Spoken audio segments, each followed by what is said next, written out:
ইতিহাসে মুসলিম শাসকদের মধ্যে যারা সবচেয়ে বেশি ক্ষমতা অর্জন করেছিলেন তাদের মধ্যে সর্বপ্রথম চলে আসে অটোম্যানদের নাম।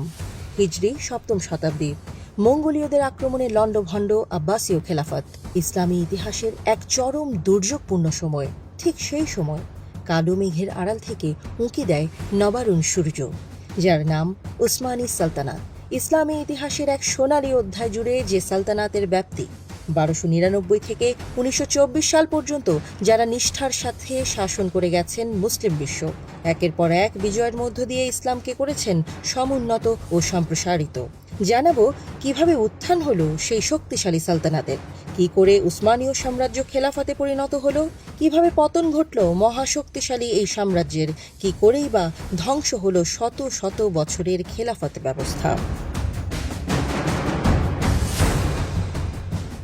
প্রায় ১,০০০ বছর আগে বর্তমান তুরস্ক আনাতোলিয়া নামে পরিচিত ছিল, যা ছিল ইস্টার্ন রোমান বা বাইজেন্টাইন এম্পায়ারের অন্তর্ভুক্ত।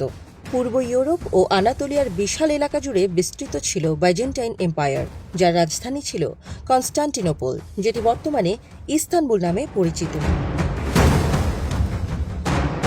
১৩ শতকের শেষ ভাগে তুর্কি নেতা ওসমান গাজীর হাত ধরে আনাতোলিয়ার উত্তর পশ্চিমাংশে যাত্রা শুরু করে উসমানীয় সাম্রাজ্য।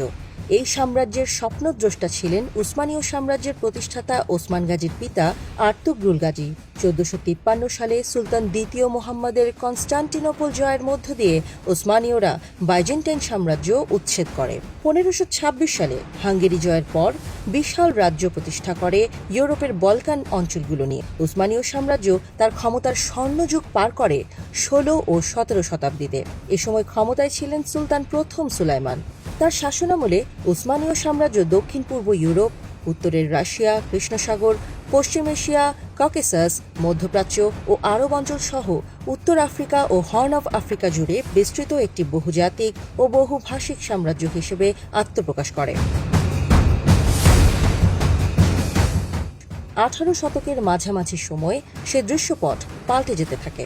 ইউরোপীয় প্রতিপক্ষ রাশিয়ান সাম্রাজ্য ও অস্ট্রিয়া কেন্দ্রিক হ্যাবসবার্গ সাম্রাজ্য ফরাসি ও ব্রিটিশ সাম্রাজ্যের তুলনায় তাদের সামরিক শক্তি কমতে শুরু করেছিল। ততদিনে ৪৫০ বছরের উসমানীয় সাম্রাজ্যটি যেন বয়সের ভারে নুজো হয়ে পড়েছিল। ফলে ১৮ শতকের শেষ ও ১৯ শতকের শুরুর দিকে বেশ কয়েকটি যুদ্ধে পরাজিত হয় তারা। পরবর্তীতে নিজেদের হারানো গৌরব ফিরে পাবার আশায় প্রথম বিশ্বযুদ্ধের সময় জার্মানির সাথে হাত মেলায়। প্রথম বিশ্বযুদ্ধে জার্মানির পরাজয় উসমানীয় সাম্রাজ্যের সূর্য অস্তমিত হবার পথে চূড়ান্ত ভূমিকা রাখে। হাতছাড়া হতে থাকে তাদের অধীনে থাকা বিভিন্ন অঞ্চল। প্রায় ৬২০ বছর বয়সের বৃদ্ধ অটোমান সাম্রাজ্যের জন্য কবর খুঁড়ছিল তুর্কিদের স্বাধীনতা যুদ্ধ। এই যুদ্ধে তুর্কিদের নেতৃত্বে ছিলেন পাশ্চাত্য শিক্ষায় শিক্ষিত মুস্তাফা কামাল আতাতুর্ক। যে যুদ্ধে তুর্কিদের বিজয়ী বিশ্বে উসমানীয় সুলতানি শাসন ব্যবস্থার বিলুপ্তি ঘটায়, পতন ঘটায় ইসলামিক খিলাফতের। সেই সাথে উসমানীয় রাজপরিবারের প্রায় ১২০ জন সদস্যের সবাইকে তুরস্ক থেকে বহিষ্কার করা হয়। ইতিহাস বিখ্যাত উসমানীয় সাম্রাজ্য পৃথিবীর বুকে টিকে ছিল প্রায় ৬ শতাব্দী। এ দীর্ঘ সময়ে ৩৬ জন সুলতান ক্ষমতায় এসেছেন। অবশেষে ১৯২৩ খ্রিস্টাব্দে মুস্তাফা কামাল আতাতুর্ক পাশার নেতৃত্বে আধুনিক প্রজাতান্ত্রিক তুরস্ক প্রতিষ্ঠার মধ্য দিয়ে শেষ হয় ৬২৫ বছরের উসমানীয় সাম্রাজ্যের শাসনামল। ৫২ লাখ বর্গ কিলোমিটারের সাবেক উসমানীয় সাম্রাজ্যের অঞ্চলগুলো বর্তমানে ৪৯টি স্বাধীন রাষ্ট্রে পরিণত হয়েছে।